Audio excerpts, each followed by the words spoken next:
Dark web అంటే ఏంటి? ఇది ఎలా పనిచేస్తుంది? మీరు ప్రతిరోజు వాడే గూగుల్, యూట్యూబ్, ఫేస్‌బుక్ ఇవన్నీ సర్ఫేస్ వెబ్‌లో ఉంటాయి. కానీ వీటి కింద మరో ప్రపంచం ఉంది. అదే డార్క్ వెబ్. అక్కడ మీరు గూగుల్‌తో ఏమి సెర్చ్ చేయలేరు. అది అంత సులభం కాదు. అది అంత భద్రమైనది కూడా కాదు. ఇంటర్నెట్‌లో 3 భాగాలు ఉన్నాయి. అవేంటంటే ఫస్ట్ వన్ సర్ఫేస్ వెబ్. మనం ప్రతిరోజు వాడేది Google, Wikipedia, YouTube. Second one deep web. Password protected content, bank accounts, emails. Third one dark web. Special బ్రౌజర్స్తో మాత్రమే ఇది యాక్సెస్ చేయగలదు. డార్క్ వెబ్లో గూగుల్ ఇండెక్స్ చేయలేదు.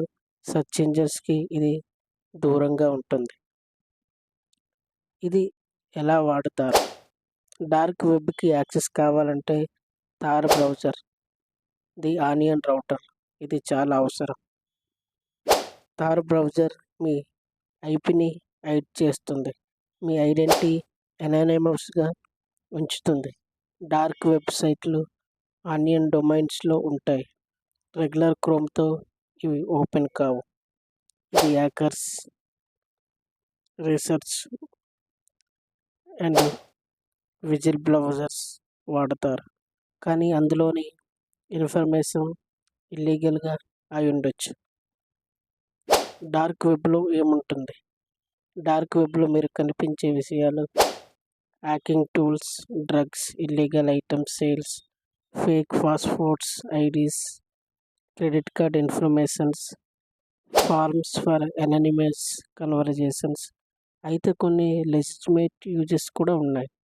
జర్నలిస్ట్ యాక్టివిటీస్ కోసం anonymous communication, government whistle blowers అందించడానికి సెక్యూర్ ప్లాట్ఫామ్స్. ఇది ఎంతవరకు డేంజర్? డార్క్ వెబ్ డేంజర్ ఎందుకంటే మాల్వేర్, వైరస్ అటాక్ ఛాన్సెస్ ఎక్కువ. మీరు అక్కడ చేసిన చిన్న తప్పు మీ సిస్టమ్ హ్యాక్ అవ్వచ్చు. క్రెడిట్, డెబిట్ ఇన్ఫర్మేషన్ కనుక షేర్ చేస్తే ఫైనాన్షియల్ లాస్. ఎన్ఫోర్స్మెంట్ ఏజెన్సీగా ఎక్కువగా మానిటర్ చేస్తుంటాయి. తప్పుగా వాడితే లీగల్ ప్రాబ్లమ్స్ కూడా వస్తాయి. మనకు ఉపయోగమా? మీరు ఒక నార్మల్ యూజర్ అయితే డార్క్ వెబ్ అవసరం లేదు. మీరు జర్నలిస్ట్, యాక్టివిస్ట్ అయితే మాత్రం సెక్యూర్ బ్రౌజింగ్ టూల్స్ వాడాలి. అవగాహన కోసం తెలుసుకోవడం మంచిదే కానీ అటు వెంచర్స్ అవ్వడం రిస్క్.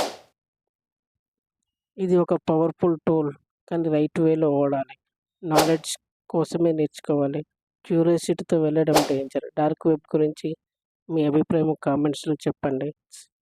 ఇలాంటి ఇంట్రెస్టింగ్ టెక్ టాపిక్స్ కోసం ఎస్ఎస్ టికెట్ తెలుగుని ఫాలో అవ్వండి.